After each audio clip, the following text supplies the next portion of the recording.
3 jours avant Noël, j'étais assise dans mon petit appartement plein de courants d'air, emmitouflée dans une couverture, quand mon téléphone a vibré sur la table basse. C'était un message groupé de ma mère, Sarah. Je l'ai pris, m'attendant à un rappel sur le plat que je devais apporter au gala familial. Au lieu de cela, le message était froid, direct et définitif. Nous nous sommes mis d'accord. Il vaut mieux que tu ne viennes pas au gala cette année. Nicolas est mal à l'aise avec ton attitude. Quelques secondes plus tard, une notification est apparue. Ma sœur, Mara, avait mis un cœur au message. J'ai fixé l'écran, attendant que la douleur me frappe, attendant que les larmes me brûlent les yeux. Mais elles ne sont pas venues. Je n'ai pas pleuré. Je n'ai pas demandé pourquoi. J'ai simplement senti une étrange et froide clarté m'envahir. J'ai tapé une seule réponse, parfait. Vous ne me reverrez pas non plus. Puis j'ai levé les yeux vers Julien, qui était assis en face de moi et m'observait avec cette intensité tranquille qui le caractérise. Il a hoché la tête une fois. Ça commence. Avant que je vous raconte ce que j'ai fait ensuite, et comment j'ai transformé leur Noël parfait en un cauchemar dont ils ne peuvent pas se réveiller, laissez un commentaire pour me dire d'où vous m'écoutez et quelle heure il est chez vous en ce moment. Je veux voir jusqu'où cette histoire voyage. J'ai posé le téléphone sur la table basse, le message brillant encore sur l'écran. Julien s'est penché en avant, les coudes sur les genoux, le regard verrouillé dans le mien. Il n'a pas offert de platitudes creuses et ne m'a pas dit que la famille est tout ce qui compte. Il ne m'a pas dit de me montrer plus raisonnable. Il a juste dit 2 mots, d'une voix basse et assurée, c'est l'heure.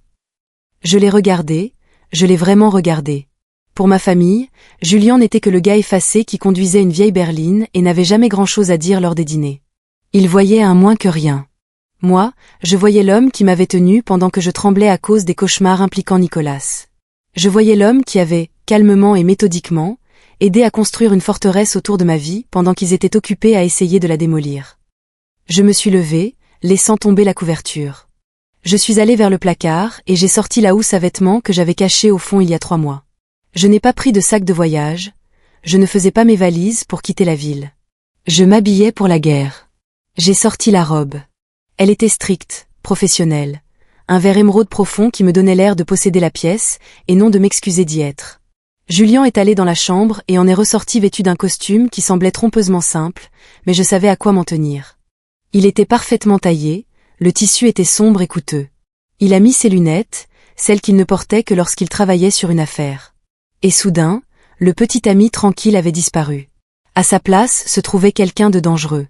Nous n'avons pas prononcé un mot pendant que nous nous préparions. Le silence n'était pas pesant, il était concentré. C'était le silence de soldats vérifiant leurs armes avant une bataille. Tandis que nous roulions vers le domaine des Henderson, les lumières de la ville défilant à toute allure, mon esprit a dérivé vers le passé. J'ai pensé au pourquoi. Pourquoi avait-il choisi Nicolas? Pourquoi mes parents avaient-ils regardé l'homme qui laissait des bleus sur mes bras et vu en lui un fils, tout en me regardant, moi, comme un problème? Je me suis souvenu de la nuit où j'étais rentrée avec un œil au beurre noir, trébuchant dans la cuisine, suppliant qu'on m'aide. Ma mère m'avait regardé non pas avec horreur, mais avec agacement. Elle m'avait dit que j'avais dû le provoquer.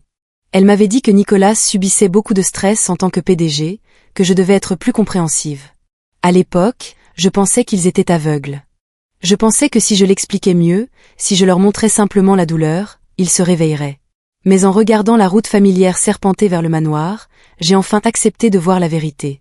Ils n'étaient pas aveugles, ils avaient été achetés. Accepter que Nicolas était un monstre aurait signifié accepter qu'ils avaient vendu leur fille pour leur sécurité. Cela aurait signifié faire face au fait que leur vie confortable, leur statut, leur liberté, étaient payés par ma souffrance. L'esprit humain est un maître de la survie. Confronté à une vérité trop laide pour être supporté, il réécrit la réalité. Mes parents ne voulaient pas être des monstres, alors ils ont fait de moi la méchante. Dans leur version de l'histoire, Laura est le problème et Nicolas est le protecteur. Il était plus facile de sacrifier ma santé mentale que leur mode de vie. Et cette réalisation ne me rendait plus triste, elle me rendait furieuse. Elle faisait bouillir mon sang. J'ai jeté un coup d'œil à Julien, sa main posée sur le levier de vitesse, calme et stable. Nous n'allions pas supplier pour une place à leur table ce soir. Nous allions procéder à sa saisie. Nous sommes arrivés devant les grilles en fer du domaine Henderson, le gravier crissant sous les pneus de la modeste berline de Julien. Pour n'importe qui d'autre, cet endroit ressemblait à un rêve.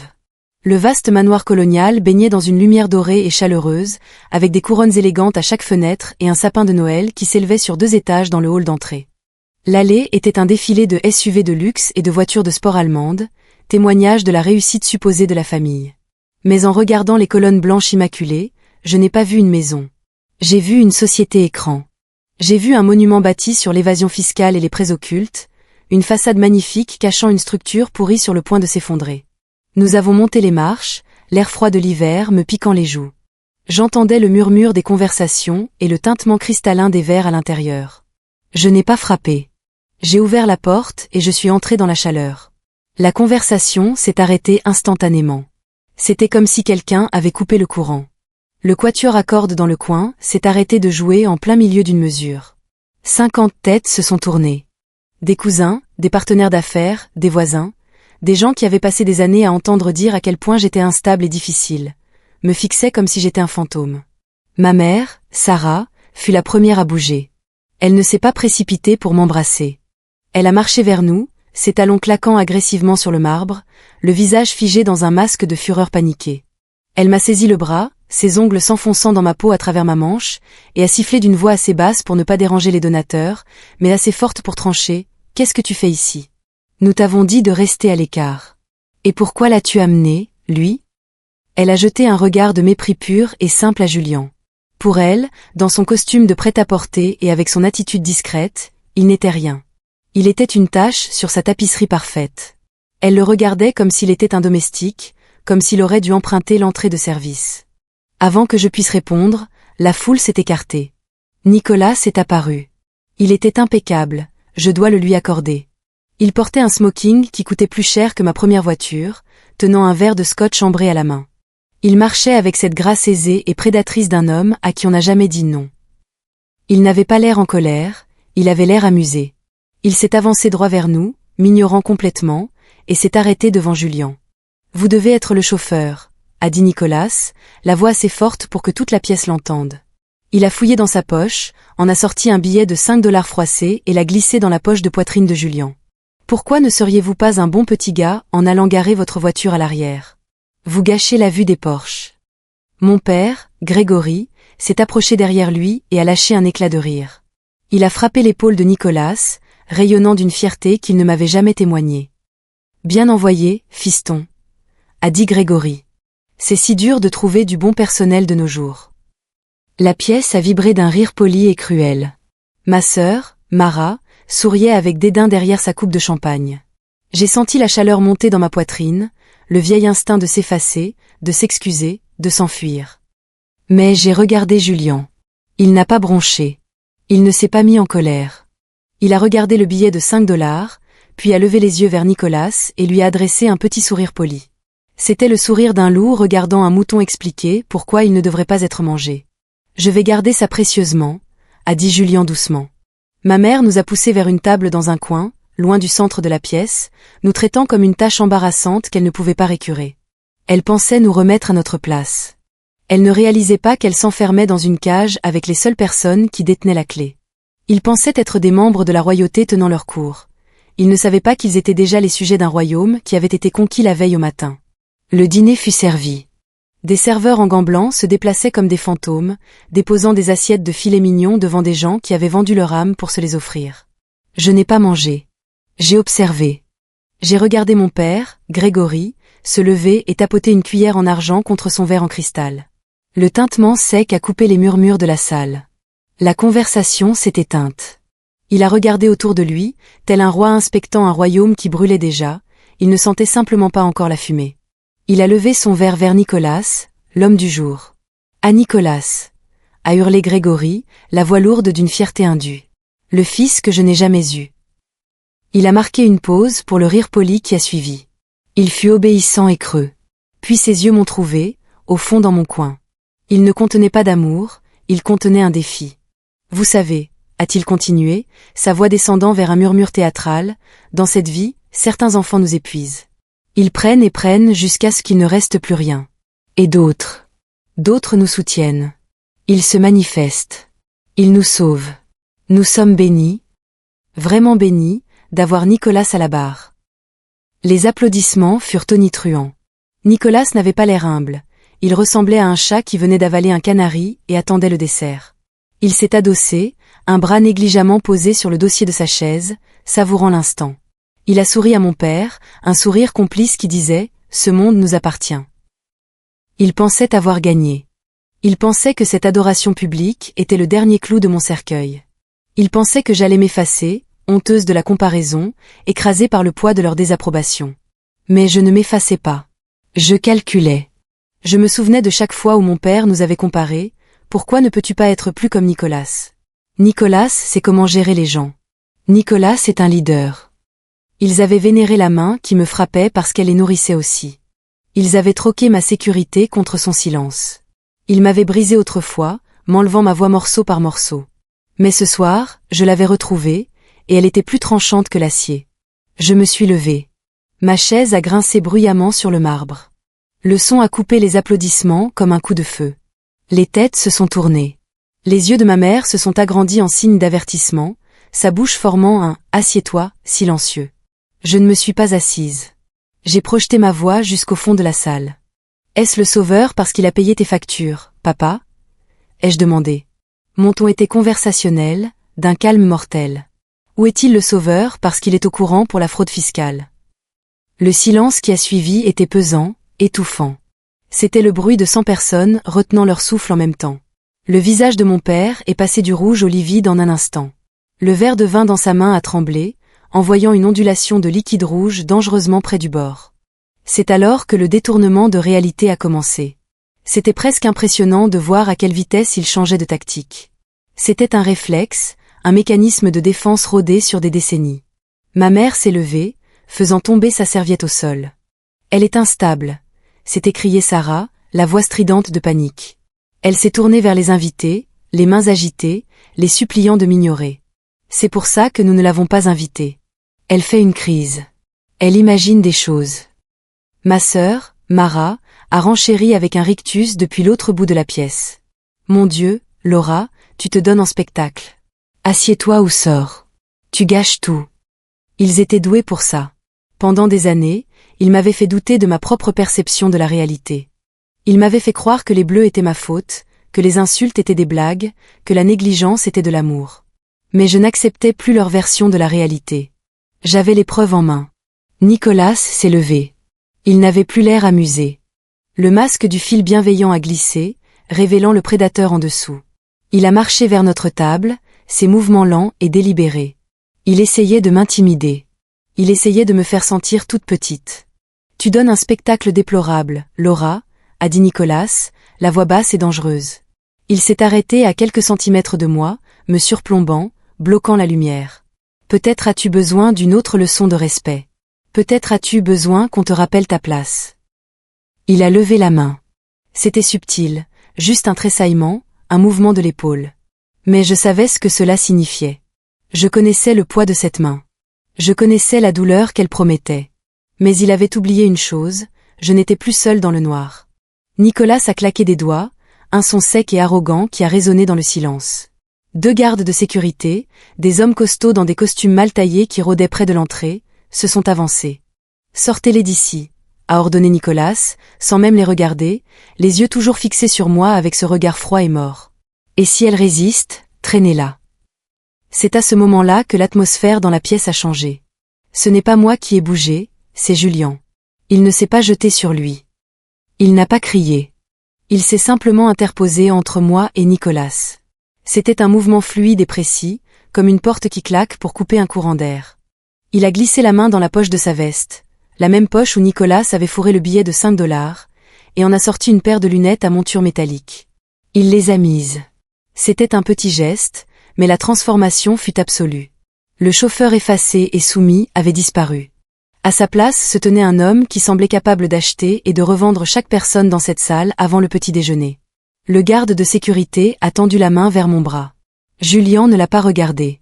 Il a juste levé une main, paume vers l'avant, sans détourner la tête. « Touchez-la », a dit Julian, sa voix descendant d'un octave, calme et lourde comme le plomb, « et vous ferez face à des poursuites pour agression avant que votre prochain chèque ne soit encaissé. En supposant, bien sûr, que les chèques ne soient pas sans provision. » Le garde s'est figé. Nicolas a cligné des yeux, son rictus fléchissant pendant une fraction de seconde. « Pour qui tu te prends ?» a craché Nicolas. « Tu n'es que le larbin. Reste à ta place. Julien a souri. Ce n'était pas un sourire aimable. C'était le sourire d'un requin dans un bocal de poisson rouge. Il a ouvert la mallette en cuir qu'il avait apportée sans que personne ne le remarque. Il en a sorti une carte de visite en papier cartonné épais et l'a fait glisser sur la nappe blanche.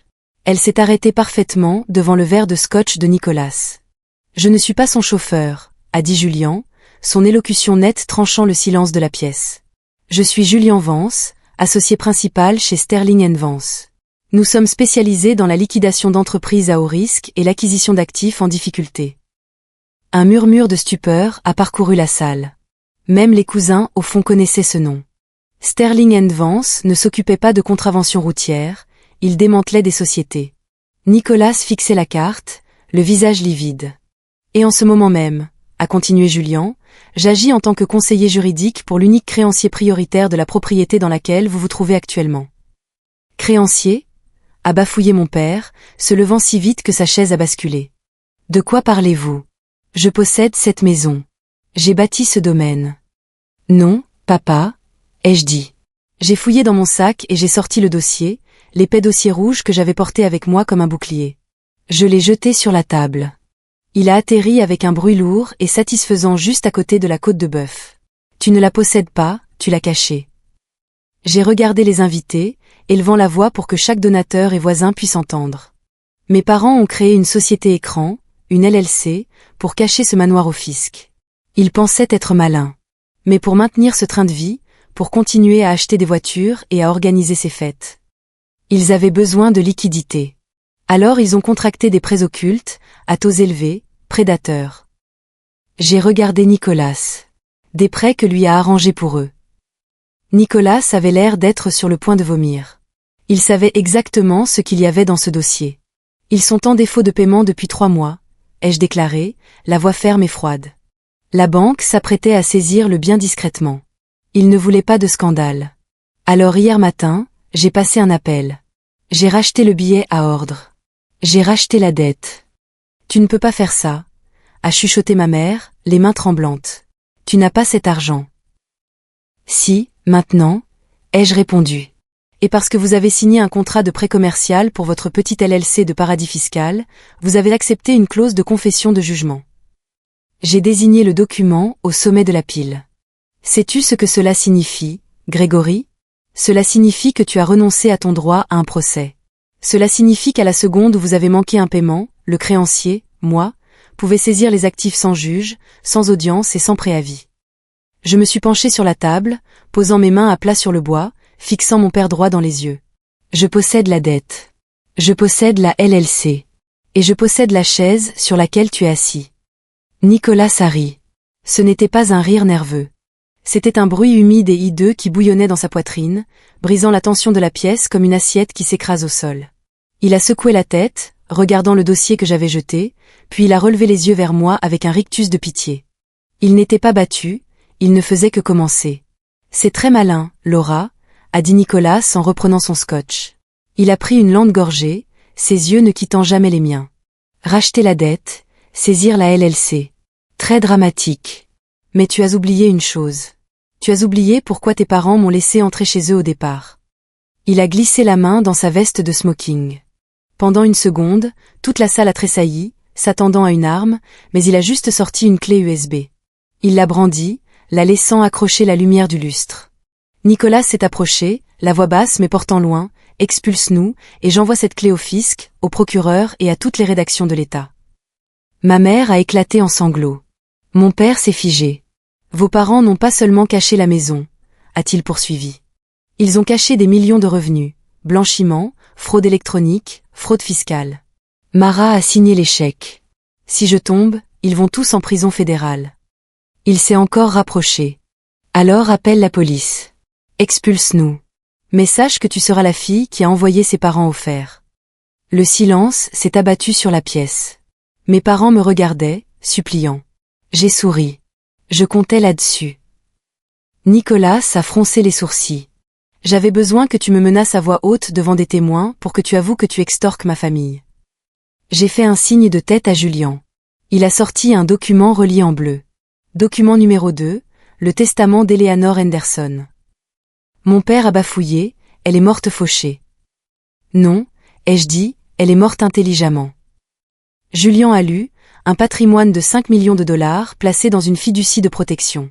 Elle ne se débloque que sur preuve irréfutable que la famille immédiate de Laura a conspiré pour l'extorquer ou la mettre en danger pour un gain financier. Nicolas s'est figé. Grand-mère ne m'a pas laissé pauvre, ai-je dit. Elle m'a laissé un piège. J'ai désigné la petite lumière rouge qui clignotait sur le revers de Julian. Nous enregistrons tout depuis que nous sommes entrés. Tu viens de confesser une fraude fiscale et une extorsion. Je me suis avancé. Tu ne m'as pas mis échec et mat, tu as débloqué mon héritage. Son visage s'est décomposé. Maintenant, je peux régler le problème fiscal, ai-je ajouté, ou vous laissez tous pourrir.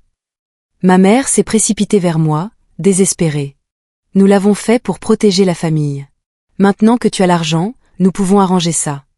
Je l'ai regardé calmement. Vous n'avez pas protégé la famille. Vous avez protégé votre confort. Vous m'avez vendu pour avoir la paix. Je me suis tourné vers la sécurité. Je possède la LLC qui vous paie. Ces gens sont des intrus. Expulsez-les. Julian a hoché la tête. Les gardes ont bougé. Nicolas s'est jeté sur moi. Julian lui a saisi le poignet et l'a forcé à mettre genou à terre. Sortez-les. Non, hurlait-il alors qu'on les traînait dans la neige, vêtus pour une fête qui était terminée pour toujours. Joyeux Noël, ai-je dit, avant de fermer la porte. Le manoir est devenu silencieux, propre, vide. Julian a expiré. Alors, tu possèdes un manoir? Non, ai-je dit, jetant ma vieille photo de famille dans le feu. Je possède ma liberté. Plus tard, j'ai ouvert mes emails.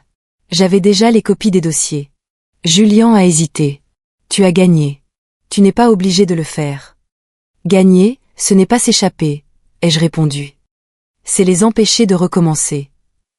J'ai cliqué sur Envoyer. Puis nous sommes rentrés dans notre petit appartement, réchauffé par de l'argent honnête. Mon héritage n'était pas de 5 millions de dollars. C'était la capacité de partir et de ne jamais regarder en arrière. Si vous avez déjà dû couper les ponts pour vous sauver, vous comprenez.